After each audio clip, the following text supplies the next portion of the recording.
Start recording. Stop recording. Button. Hey everyone, this is James, your openly gay and blind metalhead. So the video I have for you guys currently is going to be about Annette Olzon's latest solo album called Strong. It was released on September 10th, which would have been yesterday, and I read an article in, not in, but from Metal Hammer magazine. I'm subscribed to their Twitter feed. In case anybody's wondering, I'm listening to the album titled Hell by Tier right now. So anyway, I'm subscribed to Metal Hammer's Twitter feed, so I get articles that are linked to them from their Twitter account. And they did an article about Annette's album Strong, and they mentioned about the opening song titled Bye Bye Bye, and no, it's not. It's not a reference to NSYNC, thank God. They described it as that it could easily be a song about Nightwish, and her acrimonious split from them, according to them. It'll be interesting to hear that. I definitely I would be interested to see what that song is like. Another song that they mentioned was Parasite, which has according to them, a similar sound to Dimmu Borgir, the Norwegian black metal symphonic band. And so that's what they had to say about it. And I mean, of course, whenever I hear of a group being described as having even a little bit of Dimmu Borgir sound to them, I definitely get my interest piqued, because they're one of my favorites as far as symphonic black metal goes, and that's kind of what got me even more into metal. And I still need to do a video talking about how I got into metal in the first place, but that's partly what got me into being really deeply into metal. About a little over 10 years ago was hearing Dimmu Borgir. So whenever I hear that a group is doing songs that are in kind of a similar flavor of Dimmu, it's always a really exciting thing to hear about, and then to eventually hear the songs. And then, of course, if a group ever goes on to have Shagrath from Dimmu Borgir doing their any lyrics for them, that's even more exciting, such as the song that Shagrath did with Camelot on their one album. I think it was their their Black Halo album. They did he did vocals for the song March of Mephisto from the album. So I'm definitely even more excited to hear Annette Olzon's album Strong now, because of the fact that one of the songs is going to have kind of a Dimmu Borgir-esque sound to it. That's going to be really exciting to hear. And I did get a chance to hear a few samples from the album on iTunes, and it definitely has a pretty heavy orchestral / rock / metal sound. So I'm definitely looking forward to that. And again, the album is Strong by Annette Olzon, formerly of Nightwish, the former lead vocalist of Nightwish. And it's available on iTunes and on, I imagine, other streaming services as well if you want to stream the album. Although I hope that you guys, obviously I'm not your mom or dad or anything, but I hope you guys will go buy the album, put all the streaming crap away for a little bit. It's really, I'm no huge addict to capitalism, but I still think that artists should get what they should get paid what they're owed, or they should get paid a sustainable amount of money. I mean, the whole big thing about streaming is partly why we lost Marco from Nightwish in the first place. So, among a few other things. So, yeah, Annette Olzon's album Strong, out September 10th, 2021. Please go buy the album. Stream it if you must, but please go buy it. I definitely intend on buying it, and I'll do more of a detailed review once I hear it. So I just want to talk real quick about a few other videos I've come in here in the coming days. I said I was going to be doing one about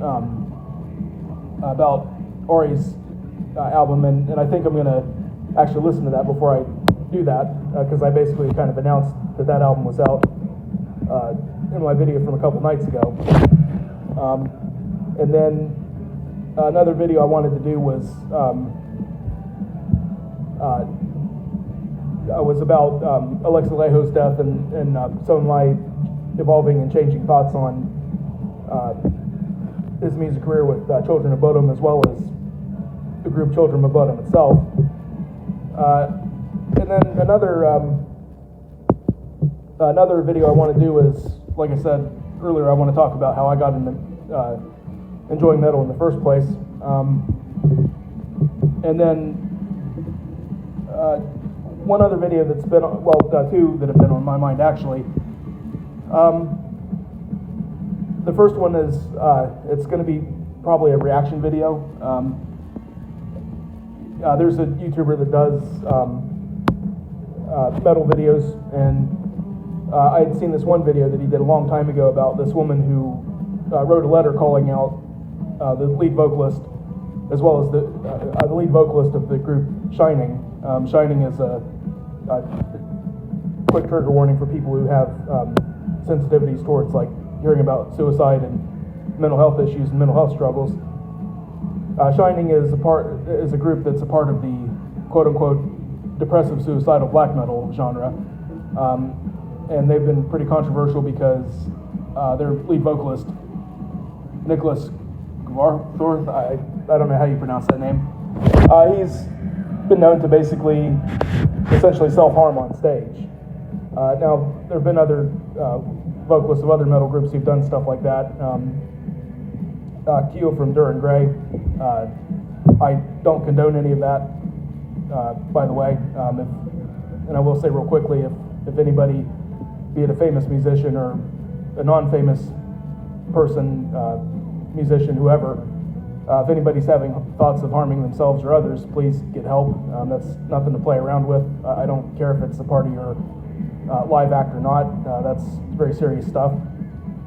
But Nicholas of Shining has been known, like I said, to publicly self-harm himself on stage at his concerts. And a woman had a huge, a pretty bad reaction to knowing that.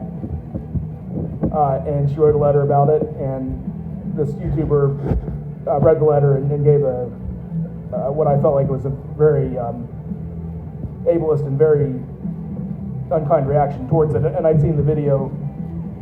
It was back a couple years ago when I saw it, but I did want to do a video where I react to that and really just talk about it, and just really talk about what I feel like the bigger issues are behind all that. So I'll be having that video coming up, and then another video that I want to talk about as well is there's I don't even want to call them extreme metal because they don't even have a metal sound, and I don't think they could even be considered metal, but they are labeled as extreme metal. They're called Stalag, and they recently changed their name to Gulag. Of course, Gulag is the name of the network of prisoner camps and prisoner buildings that made up the prisons of the Soviet Union when Joseph Stalin was in power over in Russia. That's all I'm going to say about that one, but Stalag has been on my radar for quite a while as a group, and I have a lot to say about them.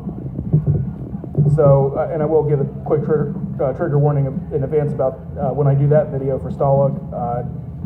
It will contain issues regarding ableism and mental health issues, so if you're sensitive to that, or if you have issues with being easily triggered about stuff like that, you'll want to either, I don't know if you could skip past any parts of the video that aren't going to deal with that, so you'll have to just watch the video at your own risk, or just avoid it if you feel like you can't really handle hearing about that kind of stuff, because it will be a pretty dark video, I expect.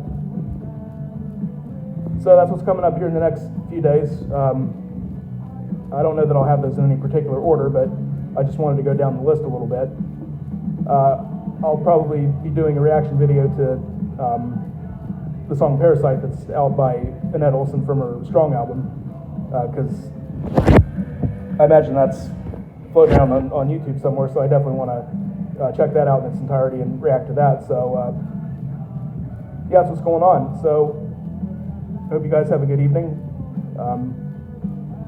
I can be found on Facebook under James Heady, that's James space Heady,